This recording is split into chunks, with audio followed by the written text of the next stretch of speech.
It doesn't just change our lives, it makes them better. This is now going to be the next level of iPhone.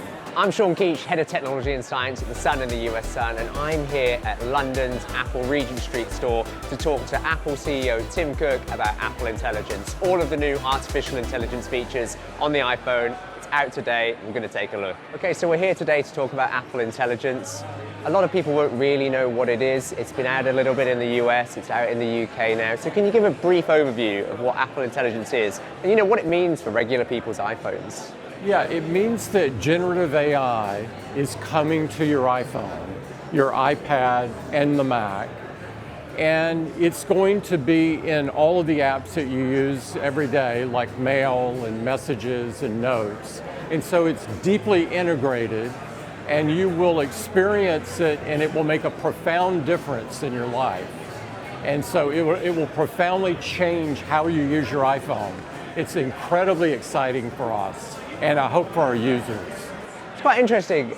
I'm interested in how you've been using Apple Intelligence, because I assume you use your iPhone for a lot of stuff every single day, and so you must have noticed the change in what you're doing. So can you maybe talk about how your day has changed because of Apple Intelligence, and also if there are any sort of killer features that you're like, this is it, this is what's powering. It's a great question. I get hundreds of emails a day.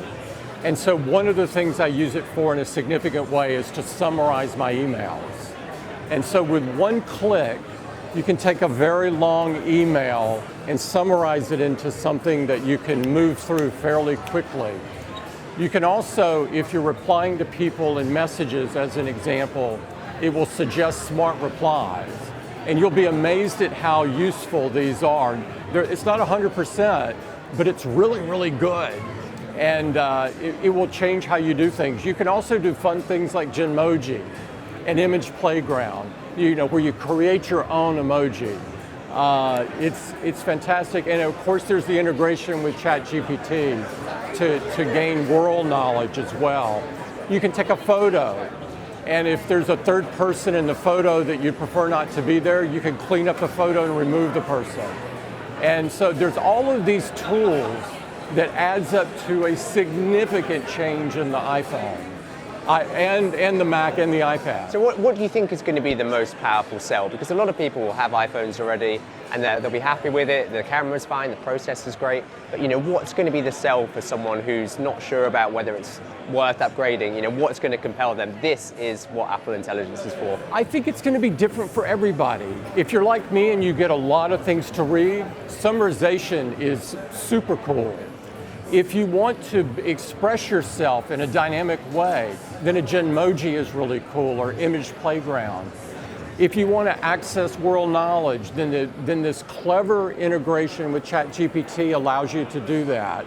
If you want to clean up a photo, if you're a photographer, but all of us are photographers, right? We've all become photographers, and we all need to clean up some of our photos. And so all of these things add up to significant.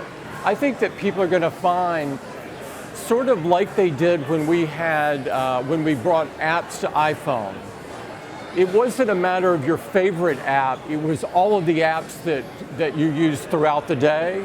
This is now going to be the next level of iPhone. So I suppose there'll be a lot of people out there that have fears about AI, they'll be worried about, is it happening too fast? Maybe even privacy fears, people would be worried about it taking people's jobs. What would you say is sort of the main argument for building AI technology?